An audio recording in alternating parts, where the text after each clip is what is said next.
Tell me a ghost story that sounds completely unbelievable but is entirely true. So, with that, as a part of this incoming stitch, my name is Brandy Stark, and I'm the founder of the Spirits of St. Petersburg, and I've been doing paranormal investigation since '97. I'm an academic, not a sensitive. I've actually written tons of papers on the role of ghosts in culture, and I've published a book on our local haunts.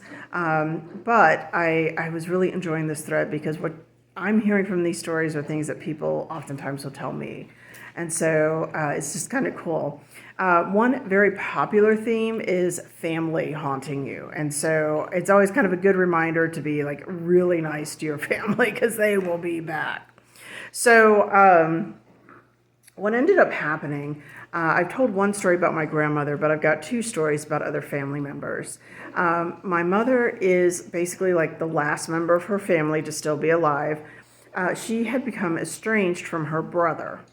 And this was 20 years ago, right? My grandparents had both passed on. There was kind of a schism between her and her brother, and they hadn't spoken in years. And the weird thing is that we were getting ready to do a paranormal investigation, and this was early on in the spirit's career. So I would actually have some of my sensitives to make sure they were not getting any information come and meet me at my house, and I would drive us to the case. So, to rule out any research or anything like that. So I had these two ladies who came, and they came to meet me. They arrived at my mother's house because it was slightly closer and more central. And as we're in there, one of them said, "Does your mother know she's got a man in the house?" And my mom's divorced and, single and was for a very long time and still is. And I was like, "Oh, she's going to be really thrilled to hear that." And they're describing this big guy with kind of this huge, thick, reddish brown beard. And I'm like, that kind of sounds a little bit like my uncle that I haven't thought about since I was 16. But I don't know. And I said, "Well, what's his name?" And the woman said, I'm not good with names, but I get Tom." And I'm like, "No, that's not him. His name is Ed." So, no, didn't think anything of it. But the other woman who was there was getting very warm, and my mother would keep the AC at 80. So I'm like, "Look, I can't touch a thermostat, but I can turn on a fan." And as I'm doing this, the other person is like, "Yeah, I just don't know who this is, but he's a real prankster. He likes to play jokes on people." And at this point, I was reaching up to turn on my mother's ceiling fan, and it had a pull cord that you had to pull down on. My hand had not even touched the pull cord at all. It was like reaching for it, and the fan came on by itself before I even touched it. And I was like, "This is a joke. It's a prank. So whoever's here, this is a joke." We came back from the investigation, and I'm like, "Okay, well, my mom was out of town, so I was at her house for a little bit, and I was on her computer, and I was typing up my notes from the investigation." And all of a sudden, I had this overwhelming urge to do research on this particular person. So I typed his name into the very early interweb, and what came back was this really obscure little paper that had his obituary in it, and he had died 3 months before, and nobody told us. And I had to wait. My mother was out of town. I didn't want to tell her that over the phone. I had to wait until she came home. But I have no explanation for that because they were really describing my uncle with this great big red beard. And, I'm kind of hoping that maybe towards the end there was a little bit of unity between the siblings, because that's rough. That was rough. And the last one I will tell you is that my dad passed away in 2012.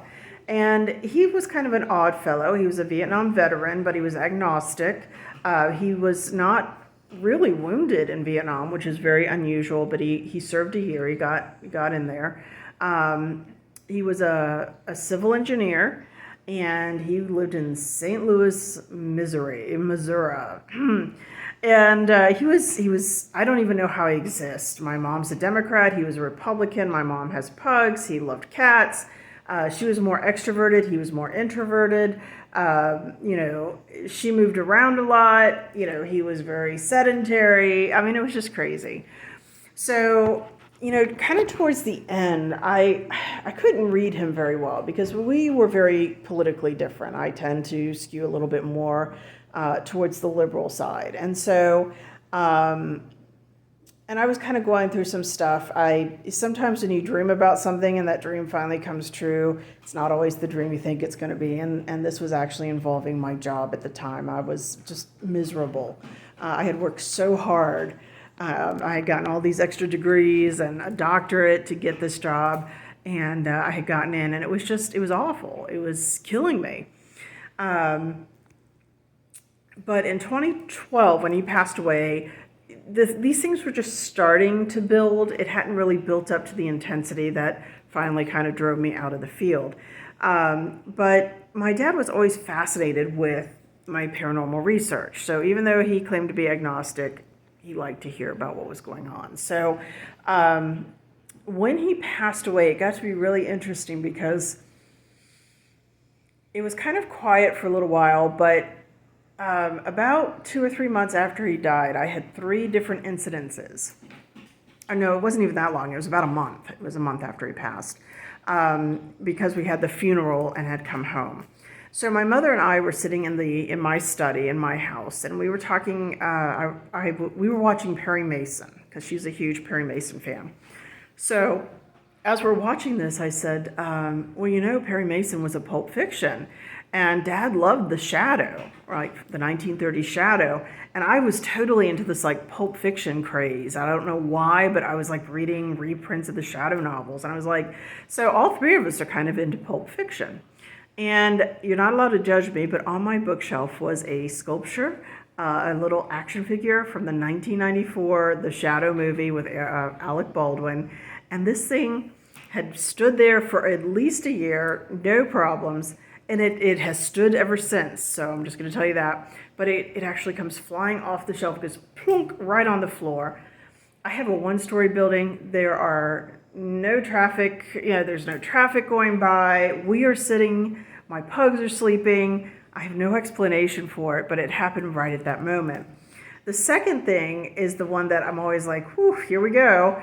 I had inherited his Saturn, his GM Saturn, and this was right during the steering wheel recall where the car could die, the steering wheel could malfunction while you were driving it, and it was a recall. It was huge, and I had tried everything to get this thing fixed because I had a Miata, which I still have, but at that point she had no AC, and I had it fixed and fixed and fixed, and this AC would not work.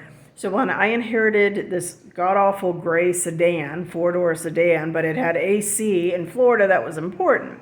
So I was really getting upset because it's really hard to drive in Florida when it's, 100% humidity and 88 degrees or higher.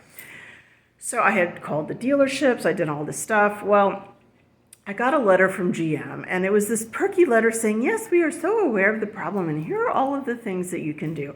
And at this point, I'm so frustrated with this car. I called my mom, who was at work, and I was like, can you believe they sent me this letter? And I'm just like railing about this car.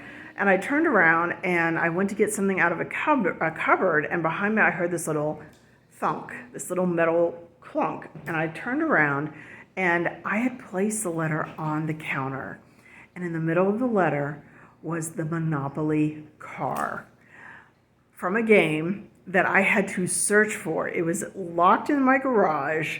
It was buried under boxes, and it was sealed shut. But this Monopoly game was at least 40 years old. And I think my dad at one point, and I and Mom as well, had probably played on it. And I opened I had to pull the thing out, and I'm like popping it open, and the car is not in the game at all. I have no idea how it got on my counter. I live alone, and unless the pugs are prehensile, they've got thumbs that I don't know about, there's no way, because the thing wasn't even in the house. I hadn't played it. There were no shelves around. There was nowhere for this to come from. And then the last incident was actually just a few weeks after that, and I was putting away groceries, and I heard something scraping like along the back of the refrigerator, and it kind of sounded slow as this metallic scrape, and I'm like, what the? And I'm looking in the refrigerator, and underneath the vegetable crisper, I see this little coin, and I'm like, okay. So I pull out the coin, and it is a Sacagawea gold coin. And both Dad and I are descendants of Meriwether Lewis, of the Lewis and Clark expedition that Sacagawea helped to lead. And I just had this impression that he was telling me to be proud of our family lineage, which of course I am, because Starks are awesome. So there you go. That's my story.